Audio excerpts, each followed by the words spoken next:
Peterson, and this is my son Lincoln. Hi. We're going to talk about the Opener of the Way faction. That's Yogg-Sothoth. First, I'm going to discuss the various spellbooks and requirements and creatures and abilities of this faction.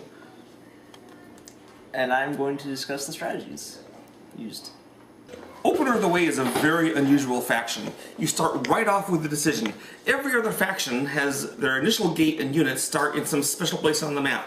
Cthulhu starts in the South Pacific. Windwalker starts in the Arctic Ocean. But Yogg-Sothoth, or Opener of the Way, has a choice. He must pick where to place his gate. It can be anywhere on the map that another player is not already in. So he can set up his gate in Antarctica or Australia or Scandinavia, anywhere he pleases. Just puts the gate down there along with the cultists, and that's his starting location. So that's the first thing that makes him quite unusual. Now, like every other faction, he has 5 kinds of units. There's the ubiquitous cultist that everyone shares. Then next up we have the mutants. These cost 2 power and have a combat of 1. Yogg-Sothoth doesn't have a monster that costs only 1. This is one of his drawbacks as a faction. He makes up for it in other ways though. So mutants cost 2, combat 1. He then has the abominations, which cost 3 and have a combat of 2. And finally, the mighty spawn of Yogg-Sothoth. These cost 4. They're the most expensive monster in the game, but they have a combat of 3. And of course we have Yogg-Sothoth himself. To summon Yogg-Sothoth, you have to have a spawn of Yogg-Sothoth anywhere on the map. You spend 6 power and replace the spawn with Yogg-Sothoth. So in a sense, Yogg-Sothoth costs a total of 10 power, because you gotta pay 4 for your spawn, then 1 for Yogg-Sothoth, but you can pay it on the installment plan. You don't have to do it all in the same turn. His combat ability is equal to twice the number of other great old ones, enemy great old ones on the map. So if you're playing a game against Cthulhu, Crawling Chaos, and Black Goat, each of them have their great old one out, he'll roll 6 dice. So he doesn't roll a ton of dice compared to other great old ones, but he rolls enough for his needs. And he has some special bonuses that make that number of dice even better. Finally, his special ability, the key and the gate associated with Yogg-Sothoth, is that he is a gate. This means he produces 2 power during Gather Power, he can summon monsters at him, he gives you an extra point during the Doom phase and during the Ritual of Annihilation, plus he's a great old one, so he also gives you an Elder Sign at that time. So this is an extremely useful and flexible ability. The unique ability that Opener of the Way has, as a faction, is quite unusual. His ability is that any of his creatures that cost 3 or more, so in the base faction this would be Abominations, Spawn of Yogg-Sothoth, and Yogg-Sothoth himself, are allowed to do the Beyond one. Let's say we have a gate here with, Cthulhu cultists on it, and here's a Spawn of Yogg-Sothoth. To use the Beyond one, you spend 1 power and you move the Spawn of Yogg-Sothoth, or whatever other monster you're using, to any spot on the game that doesn't have a gate. So you can pick up that gate and move it to North America, to North Atlantic, or Antarctica, or across the world to Arabia, anywhere there's not a gate. The gate moves with him along with the unit that's controlling it. It doesn't even matter if he has a great old one. Here's Cthulhu helping him out, and the spawn just picks it up and slides it away to Arabia. Nothing Cthulhu can do about it. That's the Beyond one. It moves gates around the map. It generally tends to be more useful early in the game when there's fewer gates on the map, less useful later on, but you almost always find somewhere that it would be good. His spellbooks. Here's how you earn Yogg-Sothoth spellbooks. He gets a spellbook when there's 9 gates on the map. Typically this happens sometime late in the first turn, early in the second turn. Happens every game, you just have to kind of wait for it to happen. So often the Yogg-Sothoth player will be sitting there counting the gates until the great moment. Next there is the spellbook that he gets when there's 12 gates on the map. This usually happens near the end of the second turn, sometimes early in the third. Occasionally in a very slow advancing game it might be in the 4th, but I don't think I've seen that happen more than once. So 12 gates on the map gives another spellbook. These are more like time-based spellbooks. He can't do that much to affect it, but don't forget, Yogg-Sothoth is a gate. He counts towards the 9 or the 12 gates. Okay, next, he gets a spellbook when he has a unit in an area containing an enemy-controlled gate. So for example, if this was in the game, that would be one of the 2 areas he'd need. If he had units in another area with an enemy-controlled gate, then he'd get that spellbook. He has some abilities that make it quite easy for him to get that. That should be one of the early ones he sort of aims for. Okay, then he has a very fun spellbook, which is lose one of your own units in battle. This is fun because you simply send a unit into combat somewhere, and if you win and inflict damage, that's awesome, and if you get killed, that's also great, because no matter what happens, it's win-win for you. In fact, you might hurt some of the guys and get killed. Then, you know, you kill their guys and you get a spellbook. So it's pretty fun to watch for that. And of course, it always happens in Cthulhu where someone gets killed. That's an inevitable spellbook. Maybe his most difficult spellbook to get is your Great Old One must be in the same area. Maybe the most difficult spellbook for him to get is you must have your Great Old One in the same area with an enemy Great Old One. Obviously, this is risky for both parties. It's safer if you can do it with a comparatively weak Great Old One, such as the King in Yellow, but sometimes you just have to take the bull by the horns and go where the trouble is. And of course, the final spellbook is the same as everyone has, which is when you awaken your Great Old One, in his case, Yog-Sothoth. That's the 6 ways of getting the spellbooks. Yog-Sothoth does not give their spellbooks really early in the game. There's a bunch that some they have to wait for a while. But they have a certain inevitability about them, that they will eventually come to you. Let's talk about the tools Yog-Sothoth or Opener of the Way has in order to inflict his will upon the world. His spellbooks. One of his most interesting spellbooks is They Break Through. This spellbook means you don't have to control the gate at which you summon a monster. You don't even have to have units there. So for example, this gate can be sitting here quietly in the South Atlantic minding its own business, and you spend 2 power and summon a mutant there. Or you spend 4 power and summon a spawning Yog-Sothoth. You don't even have to, it can even be an abandoned gate. Here's an empty gate with no one on it. You can summon a monster, then later on, summon a cultist, recruit a cultist to take over the gate. So, They Break Through is obviously a highly valuable spellbook.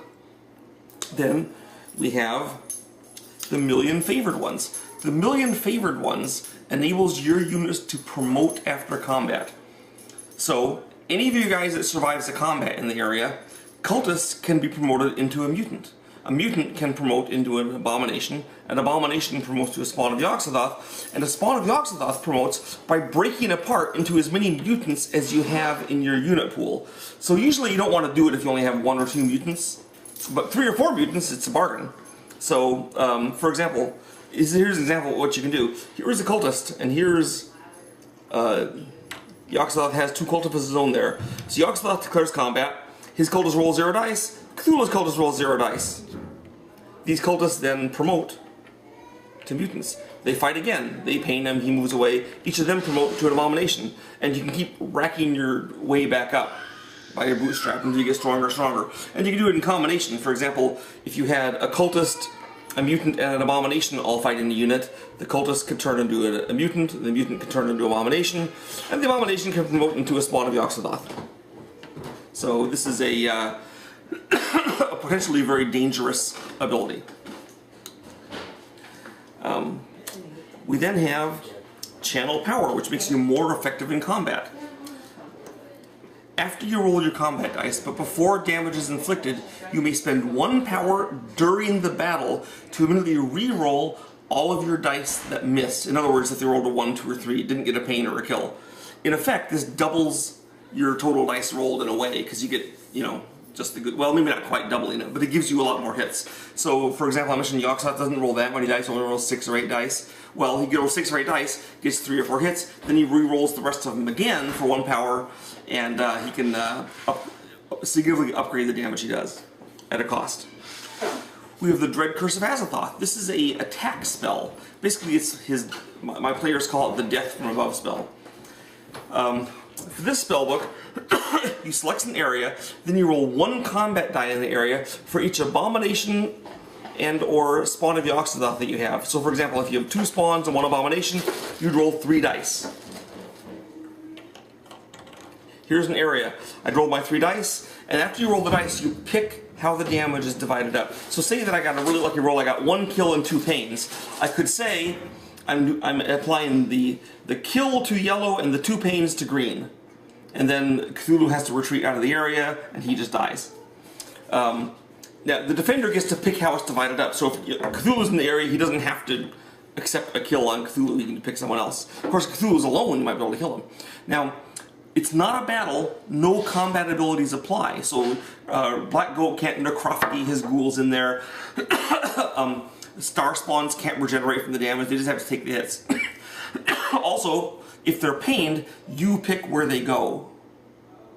So you can retreat them to wherever is most convenient for you. And there's no limitation. There's not an enemy because it was the curse of the gods or something that hit him, so he just retreats anywhere. Finally, his two signature abilities are Dragon Ascending and Dragon Descending. These are very unique spellbooks. What happens with these is that each of these spellbooks can only be used once in the entire game. When they're used, you put them face down to show you can never use them again. Dragon Descending lets you once during the game, during the Doom phase, perform your Ritual of Annihilation for free. It costs 0 power.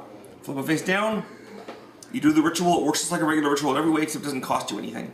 It replaces your normal ritual. It effectively saves you 7 or 8 power right there in the, the middle of the game when you might need it. Then we have Dragon Ascending. Once during the game, at any time, it doesn't have to be during the action phase, you can do it during the gather power phase or any time. You set your power to be equal to the current power of any enemy faction you want. Flip it down, you set your power and put it up charts to wherever it needs to be. So for example, maybe you did a ritual, then you're the first player, so you summon Yogg-Sothoth, that costs 6 more points. You're down 12 points from your start, you only have 2 or 3 left. So you look over to your left, there's a player with 13 points. You play the spellbook, go from 2 or 3 back up to 13. You're ready to start your next action round with your full point. And this is a potential game changer, as you may well guess. So those are the tools Yogg-Sothoth has to conquer the world or destroy it. And now we're going to have Lincoln tell you some potential strategies that he likes to use when he plays Open Earth Way. Hello, I'm Lincoln Peterson, and I'm going to talk about strategies. So, the first strategy I'm going to talk about is where you place your starting gate and cultists, since you can place them anywhere on the map. There are 3 choices in my mind of what you can do. You can place it super aggressively, like if you're playing with Yellow Sign and Black Goat and Crawling Chaos. You can place it in Arabia and be right next to everyone and in the midst of all the action. The other choices are, one of them is to place your gate next to just one of them, and that's still kind of aggressive, but it's less so and more defensive, and you can deal with problems as they arise. The other one is to place it somewhere where no one can access you, like Australia or North America is usually where I put it when I want to be defensive and just boom and get a lot of gates and power and such. So, the first thing you do on your turn, on your first turn, you'll have your guys. Usually you want to build a gate like everybody else so that you can get more power. So you might want to build a gate and make a spawn is usually what I do to protect it. So that next turn you have more flexibility in your options. So you can either turn this into Yogg-Sothoth, or you can go and fight with him and maybe shatter him into a lot of things if you get a million favored ones. Or you could build 2 gates and then help you get your spellbook requirements faster. Or even just build 1 gate, then 2 mutants, or, those are basically what I would do the first turn. I would usually go with the spawn Yogg-Sothoth and an extra gate. And then later turns gives me more flexibility, and I would get spawn Yogg-Sothoth second turn, and then continue to build up my power base until I had a lot of gates and Yogg-Sothoth out and getting a lot of doom points and power. And then I would get more spawns and abominations, and then dread curse people so they couldn't fight back against me. They would come into my area, and then before they could battle, if they didn't have all 6 spellbooks, I would dread curse them, and it's a pretty horrible strategy that is very effective.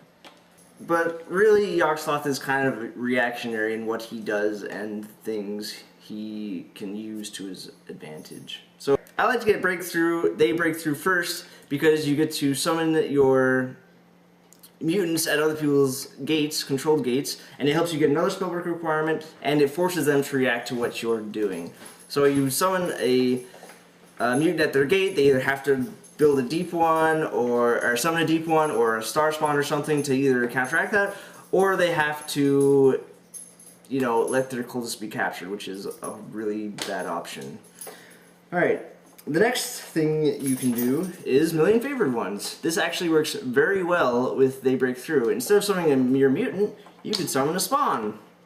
In, say, Europe, where usually Yellow has all of their cultists just hanging out because they never move anywhere. So you summon there, then you fight, and then you can shatter into your mutants. And then you can fight some more and shatter into abomination, or grow into abominations. And so on. And this is really cost effective in getting all your big units out really fast. Alright, let's see. Next. So channel power, that's pretty straightforward. You want to use it when you really needed to kill somebody or something. Like you're fighting Cthulhu and Yogg-Sothoth is there and you got almost enough kills to kill all of their dudes, but not enough. So you use channel power. Mentioned how it turned out last night. Last night I only rolled 3 dice and I was fighting, I was fighting Ithaquah and Rantagoth and a cultist, I think, and I rolled nothing, and then I channel powered and I got 3 kills. Whoa. So, you know, pretty good. Let's see. He killed Ithaquah and Rantagoth. No, it's Rantagoth. Well, Rantagoth canceled it. killed. Right. Sure, but still. Nice. No, it was pretty sweet. Yeah. So, let's see, Dread Curse. Dread Curse, you usually want to use that in areas where you don't actually want to go in and fight because your monsters are super expensive to replace. So if you have a Yogg-Sothoth in Europe, per se, and then the King in Yellow walks in with all of his undead buddies, or I guess that's a bad example, you don't want to do it then. You want to do it, so... Cthulhu shows up. Yeah, Cthulhu shows. So, when you want to do Dread Curse is when the enemy Great Old Ones are alone and don't have any meat shields with them. And then you Dread Curse them, and since it can hit even Great Old Ones and kill them, it's really good at destroying those, and they're quite expensive to replace, as everyone knows. It's also good for capturing small gates. Yes, so it's really good against blue as well, because... or other players that like to have only one cultist and a gate somewhere, then you can just Dread Curse that, and then kill them or pain them away, and then you summon a mutant there at the gate, and then you recruit a cultist or whatnot. Let's see. Dragon Ascending. Usually when I would use it is, let's say I had 14 power from last turn, I had Yogg-Sothoth out and a few other gates, 3 other gates. So that gives me about 14 power. So I had Ritual that would cost 6 or 7, 8, I guess, depending on how far you are into the game. So it costs you 6 power to do it, so you're down to 8. And then you want to summon a spawn, because you're going first. And that gets you down to another 4. So now you're at 4 power. And then you immediately use it to go back up to 12 that Nyarlathotep had, or 13 that Ithaquah had or something. Whoever has the most power you want to go back up to, and it's almost as if you got your spawn and your ritual for free. Dragon Ascending. Dragon Ascending. So those are the strategies of Yogg-Sothoth. Excellent.